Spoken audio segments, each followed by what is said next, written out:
जो अभी तक का रुझान और खासतौर से 2 बज रहे हैं, 2:10 हो गए और रुझान वही है जो आप लोगों से चर्चा के दौरान मैंने एग्जिट पोल के निष्कर्ष जब निकल रहे थे तो 2 दिन पहले बताया था कि कांग्रेस के वोटों का प्रतिशत जो घटा है एग्जिट पोल में वो करीब 26 से 28% का डाउनफॉल दिखा रहा था और बीजेपी 15 से बढ़ के 46 और 48 दिखा रहे थे।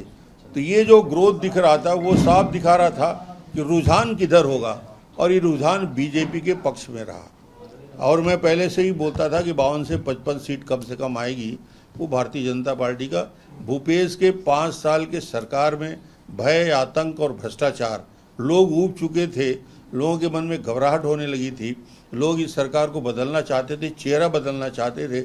और जिस प्रकार बस्तर से लेकर सरगुजा तक और मैदानी क्षेत्र में जो रिजल्ट आया दिखाता है कि जन आक्रोश कितना था। महिलाओं को झूठे वादे करके शराबबंदी की बात करके शराब में सरकार में बैठने वाले भूपेश बघेल, युवकों को धोखा देकर 10 लाख युवकों को बेरोजगारी भत्ता की बात करने वाला भूपेश बघेल, 2 लाख कर्मचारियों को झूठे वादे करने वाले भूपेश बघेल, इन सारे लोगों के मन में जो आक्रोश था, किसानों के मन में भी हमने घोषणा किया। और जो घोषणा पत्र है वो न केवल बीजेपी की घोषणा पत्र बल्कि प्रधानमंत्री जी की गारंटी जिसमें लगा हुआ था, वो गारंटी के साथ हमने घोषणा पत्र जारी किया। और प्रधानमंत्री जी ने जो मेहनत किया, माननीय अमित शाह ने जो और नड्डा जी ने जो मेहनत किया छत्तीसगढ़ का एक वातावरण का निर्माण करने में, मैं धन्यवाद दूंगा केंद्रीय नेतृत्व को कि छत्तीसगढ़ में इतना समय देने के लिए और छत्तीसगढ़ में जो आज डबल इंजन की सरकार बनाने की दिशा में आगे बढ़ रहे हैं। तो ये मोदी जी के प्रति,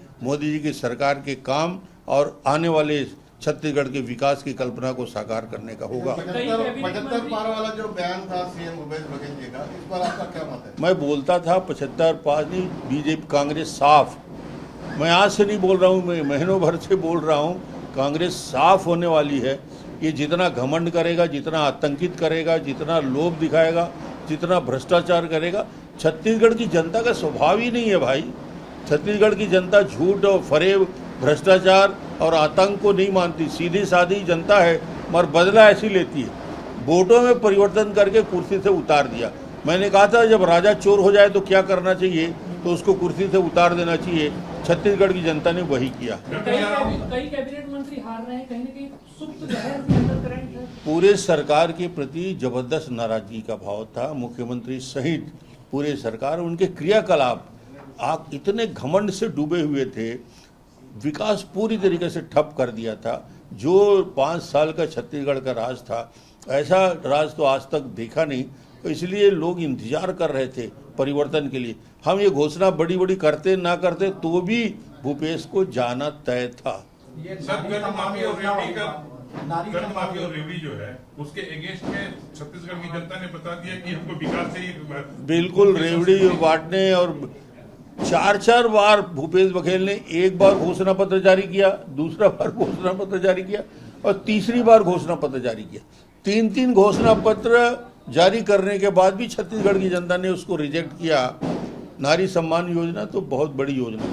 डी कंपनी की आतंक खत्म हो गया छत्तीसगढ़ से? निश्चित रूप से आतंक भी खत्म होगा, भय भी खत्म होगा और जो ऐसे अपराधी गतिविधियों में लगे हुए हैं उनके खिलाफ कार्रवाई भी होगी। शराबबंदी के बारे में बैठ के निर्णय लेंगे। कोई हमने घोषणा नहीं किया था, मगर छत्तीसगढ़ में हमने क्रमिक शराबबंदी करके देखा था, प्रयोग किया था, उसको आगे बढ़ाने का काम करेंगे। अगला मुख्यमंत्री कौन होगा? क्या आप दावेदार हैं? मुख्यमंत्री का चयन हमारे विधायक दल की बैठक होगी, केंद्रीय पर्यवेक्षक आएंगे और पर्यवेक्षक की बैठक में तय होगा। कब तक होने का संभावना है? अभी आज राष्ट्रीय नेतृत्व यहाँ आ रहे हैं, माननीय हमारे प्रभारी जो हैं वो भी माथुर साहब आ रहे हैं, मनसुख भाई आ रहे हैं, नितिन जी रहेंगे। सारे लोगों के बीच में विधायकों के साथ बैठ के चर्चा होगी, विधायक दल साथ बैठेंगे शाम को। एबीपी माझा, उघडा डोळे बघा नीट।